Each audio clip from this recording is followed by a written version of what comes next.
So, Melissa and Jim Sharone, first rate, come on up. Thank you. Stand, Okay, do I gotta stand right here? stand anywhere between the. Okay, I'm gonna go two first. I'm gonna go over here, so I'm not in the way. Okay. You're going first. Okay. Okay. So we're gonna talk about KPIs today. And I don't know that a ton of this information is gonna be brand new to a lot of you, but we're gonna talk about the importance and some key things that we feel like you as investors should be looking at. Or if you have a property manager, they should be looking at this as a self-manager. We view it as this is a business for you. That's why a lot of you are here in this group. And I know for us as business owners, KPIs are like the number one thing that drive us in the right direction for our clients, for our tenants, for our employees, because numbers don't lie. They can't argue with what the data is showing. It's not someone's opinion. So that's why we chose to, can I just push this over, Stace? Oh, there we go, down. I got down. And it's also this thing. Okay. Okay. So you have a printout, or the people on Zoom have the link with a ton of detailed information. We obviously didn't want to go over it word for word. But we'll highlight a couple of them in each section. I'm basically going to tell you important KPIs to track for your investments, why they are important, and try to give some raw data. A lot of it's first rate data, but we are a part of a national association, and our local chapter does a vacancy survey every quarter, and that's where we get our vacancy and our average rent prices from about 20 property managers in the Treasure Valley. So it's a very unique piece, a document that we're super lucky to have, that helps you guys, us, everybody. So why are KPIs important? It allows you to take the guesswork, like we talked about, numbers don't lie. It allows you to see the financial health of your investment. It exposes operational opportunities. So whether you have someone managing your property for you or you're doing it yourself, what adjustments need to be made and based on these numbers. They're basically telling a story. It allows you to compare yourself to industry standards, so what I just talked about. Track your trends and then set some future goals based on some of these numbers. So the first one we'll obviously talk about, it's something that's talked about a lot in rentals, is your vacancy rate. How you calculate it, you basically divide the number of days your unit or units were vacant by 365 and then multiply by 100. Not a hard one. I'm sure you've all done it. It's important for so many reasons. Maintaining your level of customer service, your financial stability, your tenant retention. Mostly people talk about market awareness. You want to fit in. If your vacancy is super high compared to anybody else out there, you know you've got to adjust something, whether it's price, tenant retention, maintenance costs, something, right? That's typical. The one that I wanted to highlight today was the tenant retention. A lot of people don't realize that a high vacancy rate maybe means there's something internal. Are you not properly taking care of your maintenance? Are you renewing or raising your rents because you can, because someone says you could, and your tenant's leaving, and then your vacancy is higher, right? Are you looking at so many things other than just like how long are they sitting vacant? And then adjusting your strategies. So if certain tenant demographics are leaving, like Ryan just talked about, we track why they leave. We track all those things for that reason, because tenant retention keeps vacancy lower. So that's just one I was going to highlight there. Here's our vacancy numbers. First rates average 1.72.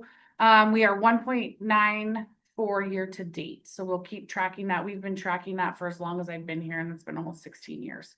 We have all that data to see the ebbs and flows of it. The Treasure Valley average, that NARPM report I was just talking to you about, their average is 3.44%. Oh, so 1.72. That's our current, like this week. We track vacancy every week here. Obviously, move out times and the way the dates hit and when people leave and it's higher volume in the summer, we strategically do that on purpose here. I don't know how other property managers function, but like we don't have leases expiring October through March on purpose. We want to maximize your guys' rents, knowing that just creates chaos for us for a few months, but we survive every year. Which month for vacancy is May? It's usually July to August. This year it was June. Right when Ryan was talking about, we made that flip and we got aggressive with rents and we were more proactive, and it's been lower. So, but we also pre-lease here. So that's very different. We're going to talk about that example here in a minute. We are marketing properties the day someone gives notice. So 30 days before somebody moves out on purpose. Because we, again, want to get it rented to motivate our team to get it turned over quicker, to have less vacant days for you. A lot of people don't even market until they've moved out and then they have to get it ready. But that's just a business choice. But some of these numbers help you decide what business choice you're going to make for your clients. And then the national average, and this is all over the United States, is 6.9%. So I like using these statistics to remind people that Idaho's not so bad, even though sometimes you think it is. It's not like it used to be, but it's not terrible. Okay, average rents is another one. Basically adding up your monthly rent amount, divide that by the total number of doors that you manage or that you have. So Stacy talked about this. I think I have, here's the graph for you guys to see. So this is Q2 of this NARPM. Can you guys see? Okay. Of this NARPM survey that we get. So it's broken down by, as you can see, multifamily rentals and single family rentals. And it goes by bedrooms. So 1 bedroom, 2 bedroom, 3 bedroom. What this means though, is this is the average rents of vacant properties. So this is not necessarily when they're rented, but usually they get rented at that price because that's what they're advertising at. But just know that. So like when you see this 1 bedroom, $0, there's no red line for Canyon County. It's not because there's no average rents out there. Nobody had any vacancy, 1 bedroom vacancies in Canyon County to report on. That reported data. So this is what they're advertising at. It's usually pretty close to what they get rented at. Stacy referenced this earlier. This red line and blue line, this gap used to be really big because Canyon County used to be significantly cheaper than Ada County. And that's not the case. And what we attest that to is there's a ton of new builds going on in Canyon County. But that doesn't necessarily mean a bad thing. It can help investors that have stuff in Ada County that's not brand new, but you can price point just right under that new stuff. And then people will choose to rent that over a brand new one that they can't afford. And I'm happy to send Stacy the link to this. We're getting ready to fill out information for Q3 here in a couple weeks. So we have those, and we usually post them on our Facebook as well. The whole survey. Yeah, and our blog. Yep. What's that say, 13? For what? 98 for 2 bedroom? So what is In that? multi? Yeah. Okay. Yeah, 1398. These have dropped a little bit since last year overall. Just a little bit, because I actually had Q3 up here from last year until I found this survey. But in Ada, that includes all these ones you were talking Mhm. So that's inflating it for sure. Even the new builds that should be probably getting 18 to 1900 for a brand new 2 bedroom, but they're not because people. Yeah, in when Idaho we can't first saw afford them. those new builds come online, they were way high and there was a huge gap. And really helped out the lower end. Now all these builders are, whatever, have realized, so they've really dropped their price, so they're getting closer, narrowing the gap between brand new property and, older property, so that's why the upkeep and like minor upgrades will help keep that.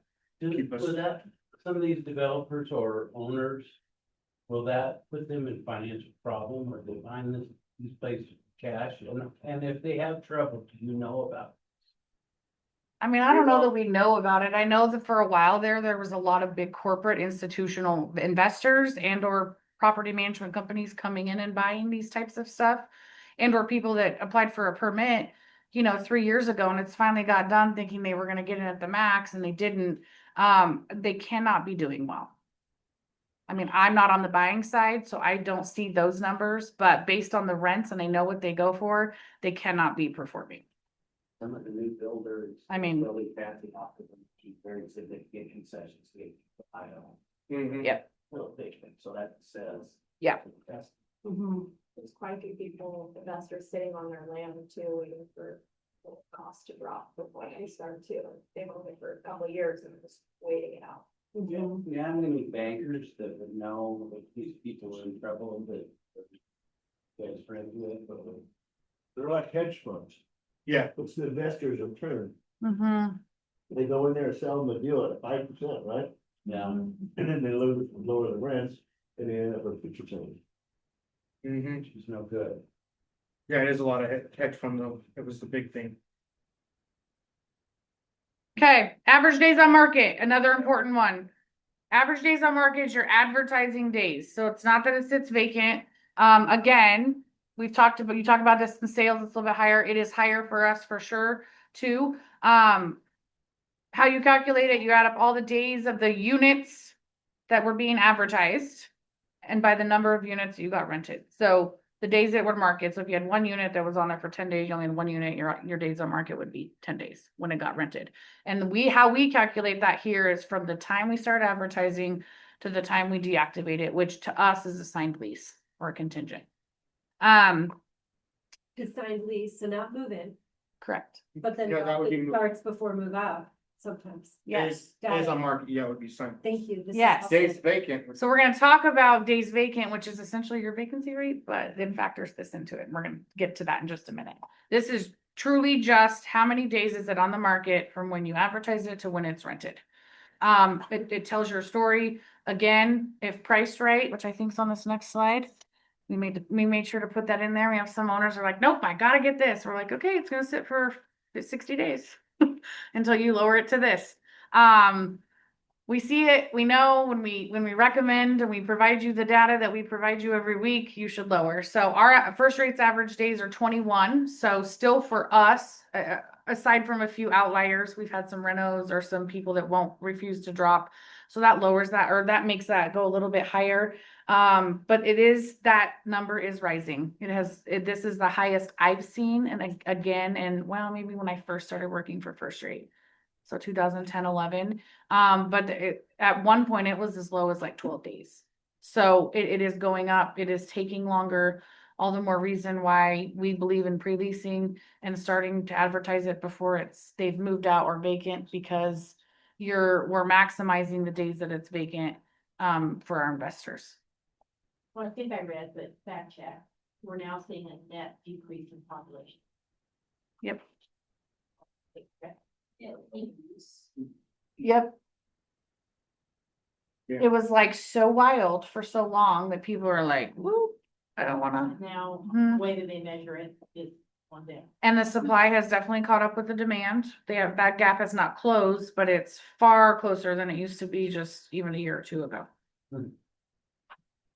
Which could also explain the slowdown in investor purchases as Yep. much as the cap rate. Yep.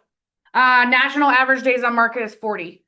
And I know this is a big topic in NARPM right now nationally. People are going from, 20 to 30 to 40 days without it getting rented, and people are a little bit scared. But you got to adjust. It's not just about your price point. It's all the things Ryan talked about. What little tweaks are you making to put yourself in front of somebody else? Okay, so average days vacant.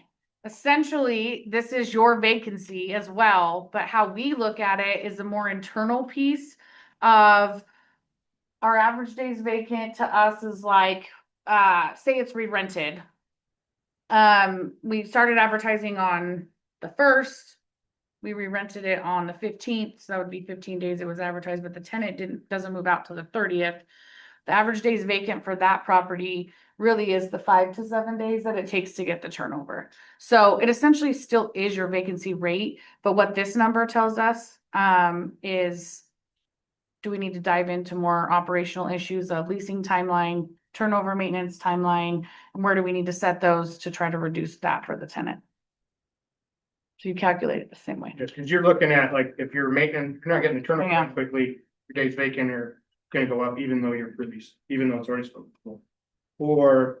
And you see people give a lot of what I call lease lag, meaning like, okay, you signed the lease today, but I'm gonna let you move in 2 weeks or 30 days, right? yep, And that's so another- then you just add it to your vacancy rate. So what's your internal policy of if you have someone approved or your property manager's policy, how long are you gonna wait to tell them they have to move in? Ours is 10 days from when you're approved. You've got to start paying rent, whether you move in or not, that's when you have to start paying rent. But if you let someone wait 14 or 20 days, that's all those days sitting vacant longer that would factor into that number. So it helps you look into deeper things like that. Okay. Well, that's interesting. Your policy is 10 days. Thank you for sharing. Yeah, 10 from rented, or approved, sorry, from approved, Yeah. when they're approved. Yeah, I'm up. So average turnover days, we kind of touched on that.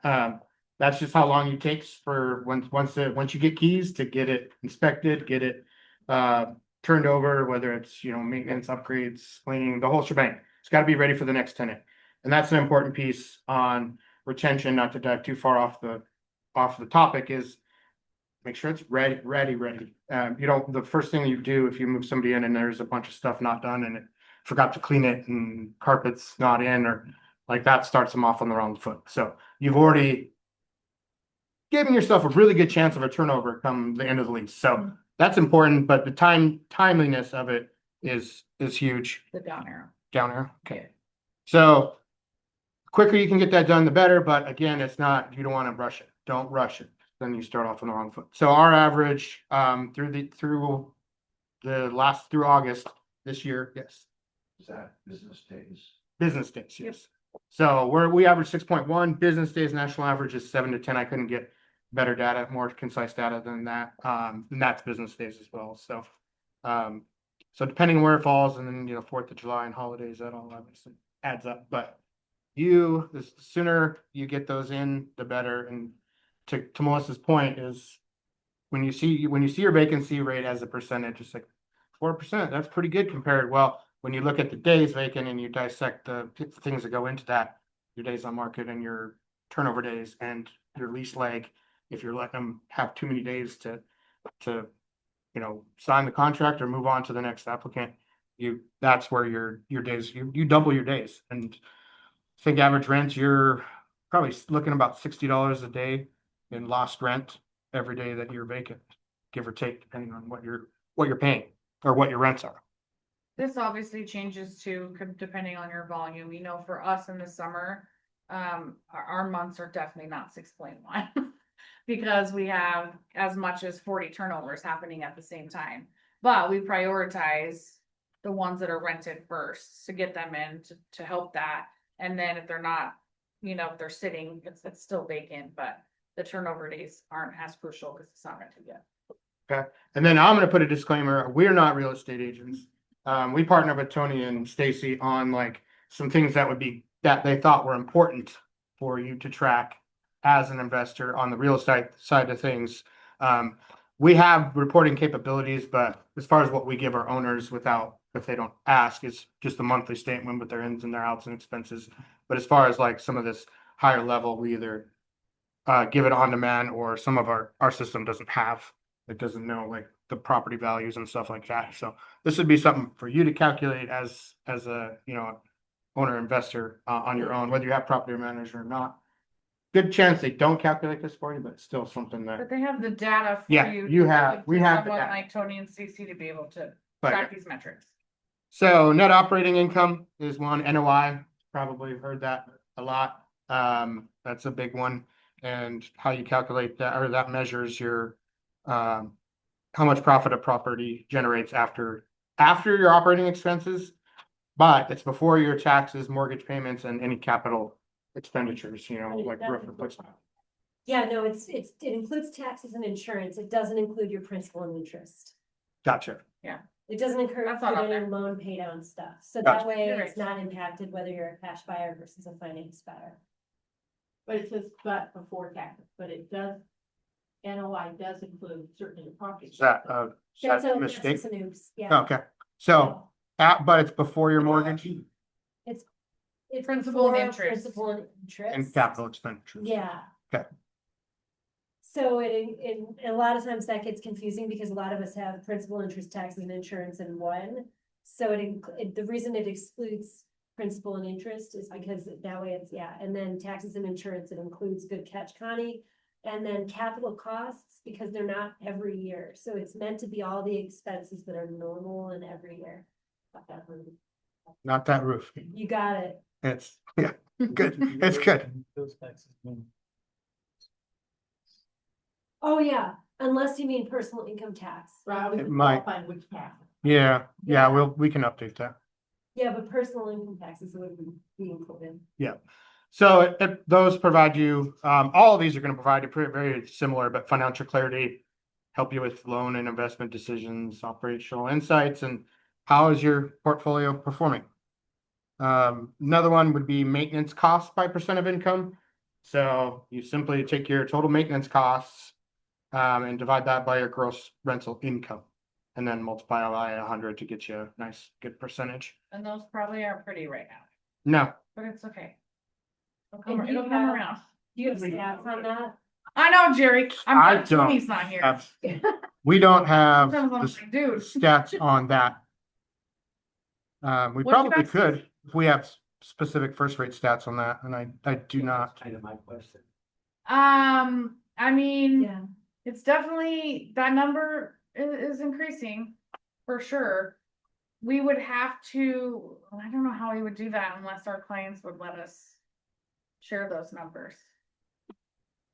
Well, for individual, but we could potentially do it as a whole. But We probably. so many factors in multi and single family, Mm-hmm. the data would be very potentially skewed. So, we're fairly flat from 2024 or 2023 to 2024. I haven't done the numbers for 25 yet because we're still in it, but I'd venture we're probably flat to slightly up I lost the thread here, flat on. on percent of our Maintenance. maintenance cost to your income comparatively. Because a lot of people's income has stayed the same and then maintenance costs have gone up in general. But I think we're controlling that fairly well comparatively, just with preventative and everything that we can do. We do the preventative maintenance inspections each year, unless it's been turned over recently, and then all the kind of maintenance, proactive maintenance. Are turnovers factored into that too? Mhm. That's still Well, considered. Yeah, Okay. I mean, you can run it however you want, but you would just, the easiest way is just, here's what our all owners paid, here's what their income was. So it would include the cost, if there's a cost for a maintenance inspection, it would include cost of inspection. Yeah. Mhm. All Yeah, that. we could factor out capital expenditures if we wanted to or not. I mean, Right. there's a lot of factors on how we do it, but we could share that and just disclaim how we got it, but it would be skewed because Jerry, do you know what yours is? we don't have an easy way to separate out single family, multifamily. Do you know what your maintenance? What were we just on? Go back. Maintenance over income. Yeah, no, about that. Like a range? I look at it, and but I'm. Yeah. Smart. We have some clients that watch it closely. Well, Yeah. it seems, I mean, the big thing to your point is turnover is the big maintenance cost Oh, absolutely. metric That's a killer. really good point. And Yep. so if you can keep those tenants in and retain them, but then, Renewal rates and something else that's not in our KPI thing today, because we had to pick and choose the best ones. But that's a good metric to track. I know ours has decreased over the past couple of years. Some factors of things we can control and some we can't. People either are moving or can't afford or have to consolidate. And that's a whole nother economy issue. That's not a investor issue or a property manager problem. But it is decreasing. And so what are you doing to turn that around? To see if you can save them. Owners still pay for some of the turnover. You are still going to have some expenses. Yep. And so what we're looking at is how do you further incentivize those tenants to renew? Whether that's, we talked about a carpet cleaner or some kind of minor upgrade. We like that idea and we're looking into some other options, adding to that, but if we install a ceiling fan per se, the functionality of the property, they request it, right? Say it's a menu, they order off, they look at it, certain things that have certain costs. They order off that. They got to pick the ceiling fan, especially say it's not a non-AC unit, which some of it we have. They're gonna stay, and then obviously they're not taking that with them, so that stays with your property for the next study. So it's kind of a win-win. For the family. Yeah, the cleaning lady does gotta They love clean it, but so there's doesn't affect your vacancy time, like you don't have to have that ceiling fan added on your time. correct. No, W just would just have it done. have it done with. Have you ever tracked the difference vacancy rates between multifamily and single family? We haven't. We haven't. There is a difference. As far as I don't have exact numbers, but I can tell you that single family homes are rent better or a little bit quicker For a than long time, right? and for longer. What's our average tenant? Well, we don't track that But either. some factors that you don't think about is they're usually a family and or if you allow pets. If you don't allow pets, you still have to allow assistance animals. That's a whole nother talk. But you're allowing animals, it's a family usually and they're staying longer in the single family homes. However, when you come in the off season, talking September through March, single families are tough because people are moving less. Those are typically, again, families, they're locked down for the school year. They don't want to move during the winter or the holidays. Yeah. Objective always is with kids. You get the kids into school and they're not leaving. You got them for 10 years. Yep. We have some apartments even that they're like, my kids go to school, I want them to finish. They're trying to sign, 2-year renewals. Which during COVID, no, the market's too, but now, yeah, we talk to the owner and if they want to do a 2-year renewal and it makes sense, we're entertaining that too. So you don't have to just do 1 year so a lot of that timing and renewals and incentives, really, I just encourage everybody to think outside the box. There's a lot of ways to skin it. You just got to figure out what your tenants, if you don't have a big portfolio, you should know what your tenants want, or at least it'd be easy to figure out. And kind of tailor potentially their incentive to them. So, but got off topic on the renewals, but yeah, and the pets, that's a whole different now. Just a tenant survey. Yeah, Different we've done tenants some of want those. Different things. Some tenants just want to be left alone. Other tenants, we added some concrete. We had to replace some concrete. Actually, the insurance company said you've got to replace some concrete. Mm-hmm. And we were outside a tenant's window. And he was like, "What are you doing?" And we're like, "Oh yeah, no, sorry to disturb, and we're gonna be here again, and we'll let you know, and but this is why we're here, we're replacing some concrete." And he was like all about it. He just was so shocked. The landlord was reinvesting in their property. Yeah. He kind of swung from annoyed that we were in his space to I'd come back soon. yeah. That's the perception, that they Yep. don't take care of their property. So if you can be proactive and do those things and your tenants are happy, you're going to perform better. Yeah, unfortunately, we're all at a disadvantage. There's no movies like putting landlords in good light, right? It's The always, hero spot. Yeah. it's always, slumlords and No all one that. feels sorry for So we landlords. already have the deck stacked I don't against like us. it. So whatever you can do. The next one is operating expenses by percent of income, very similar to maintenance, but this is all your operating expenses.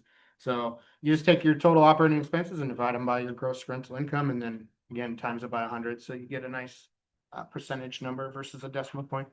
And that again gauges how efficiently your property is running. For the same reasons, it gives you all those your market insights, competitiveness, all the same reasons, and you have it all in your printouts. But cap rate's a big one.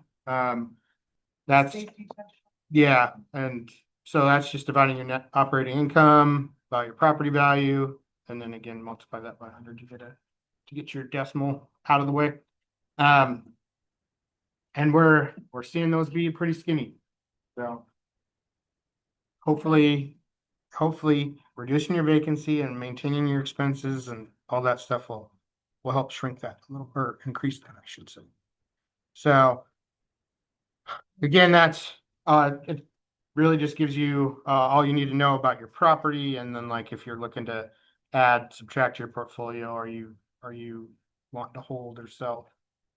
Cash on cash return, I mean, that's probably the for many people it's the most important because cash is king. So just take your pre-tax cash flow and divide that by the total cash invested and multiply by 100. So it's a favorite because again, it's cash is king.